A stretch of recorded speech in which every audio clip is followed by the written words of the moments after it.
He was sitting on a park bench with a coffee he had stopped tasting a food ago, watching the leaves come down in the particular unhurried way they come down in October when there is no wind, just gravity, just time, doing what time does. He was not thinking about anything specific. That was the whole point of the bench. He came here on Saturday mornings when his mind needed somewhere to be that was not the apartment, not the office, not the inside of the grief he had been carrying for high years, and had become so accustomed to that he sometimes forgot it was grief, and thought it was just him now. Just the shape he had become. He was thinking about nothing. Then 4 small girls in matching green coats and matching olive beanies stopped in front of him, and the one closest looked at his arm and pointed and said, the sentence that stopped the world. Our mom has a tattoo just like yours. He looked at the little girl. He looked at the tattoo on his forearm, the one he had gotten Muimut years ago, the one that was not a common design, not something from a flash sheet, but something specific and personal that he had drawn himself on a night when he was Jaime Bay and feeling something he could not put into words and had put into ink instead. He looked at the 4 little girls. He froze. Before we begin, if you believe that the world is smaller and stranger and more generous than it appears on any ordinary Saturday morning, please like this video, subscribe to Kindness Tales, and share this with someone who needs to feel something true today. His name was Adrian Calloway. He was Bay Mui Tam years old, and he had a tattoo on his right forearm that he had designed himself at Jaime Bay out of 3 elements that mattered to him in a way he had never fully explained to anyone. A compass with a broken needle, simply between. He had gone to a tattoo artist named Gabriel, who had looked at the sketch for a long time before saying, "This is the saddest happy thing I have ever been asked to put on someone." Adrian had said, "Yeah."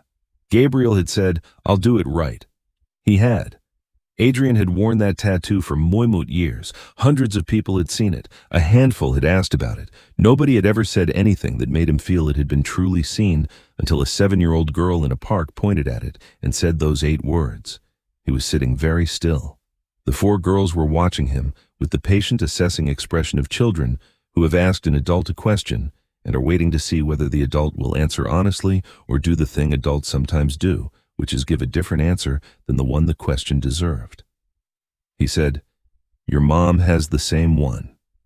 The girl who had pointed said, "Not the same, similar same. The bird is different. Her bird is landing." He felt something move in his chest that he could not immediately name. He said, "What's your mom's name?" A woman's voice behind the girl said, "Girls, come here, please, right now." He looked up. She was walking toward them fast from the direction of the playground, her long hair moving behind her, her face carrying the specific expression of a parent who has lost visual contact with 4 children for Chinmui seconds and has done the calculation of everything that could have gone wrong in Chinmui seconds. She reached the girls and put her hands on the nearest 2 by instinct, the checking hands, the "we are all here" and accounted for hands. She looked at Adrian. He looked at her. She looked at his arm. The park did not go quiet. Parks don't. Children were still shouting somewhere behind her. The leaves in the city continued at its ordinary volume. But something went quiet anyway. She said, "Where did you get that?" He said, "I drew it Muimut years ago. I had it done by a guy named Gabriel on Clement Street." She said, "Gabriel retired." He said, "I heard that."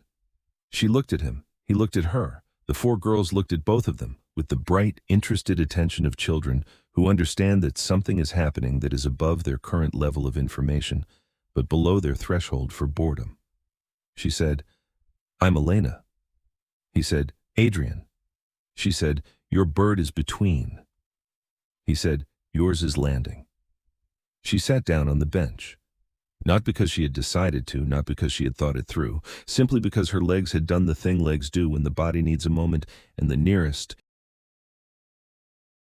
horizontal surface is right there. The girls arranged themselves around the bench in the way of children who have identified that the adults are going to talk now and have decided to allow it while remaining in the immediate vicinity in case anything interesting happens. Her name was Elena Hartley. She was Bay Mui Sao years old, and she had 4 daughters named Sophie, Grace, Lily, and Mia, who were bay years old and identical in the way that makes strangers stop on the street and stare, which her daughters had been subjected to their entire lives, and had developed a collective policy toward that ranged from patient tolerance to theatrical annoyance depending on the day and who was doing the staring. She had gotten the tattoo Tam years ago, some months after her husband had left, not in anger, but in the quiet, devastating way of someone who had decided that the life he was living was not the one he wanted, and had said so with a clarity she had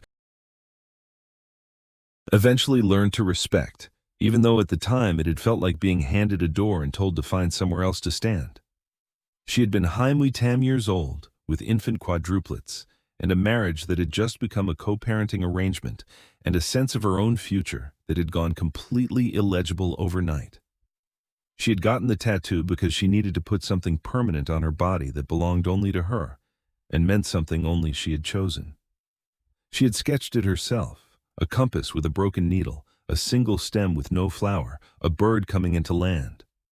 She had gone to Gabriel on Clement Street because a friend had recommended him. He had looked at her sketch for a long time. He had said, "This is the saddest happy thing I have ever been asked to put on someone." She had stared at him. She had said, "Someone else said that to you." He had said once, a few years ago. She had said, "What did you tell them?" He had said that I'd do it right. She sat on the bench in the October park and looked at Adrian's arm and then at his face, and thought about Gabriel saying the same words to 2 strangers years apart, and neither of them knowing, and both of them walking out of his shop with ink on their arms that came from the same place, even though they had never met. She said the broken compass, he said, for the time when you don't know where you're going. She said the stem with no flower. He said, for the thing that hasn't happened yet. She said the bird. He said, between, still figuring it out. She said, mine is landing. He said, so you figured it out. She looked at her 4 daughters who were now investigating a pile of leaves with the focused collaborative energy of a small research team. She said, I figured out the most important part. The rest I'm still working on. He nodded. Before we go further, we want to stop here, because this bench, this morning, this meeting that felt like something other than coincidence, did not happen in a vacuum. It happened because of a chain of small decisions made by ordinary people who will never know what they set in motion. There was a woman named Hannah who had been Elena's neighbor in the difficult first year after the separation.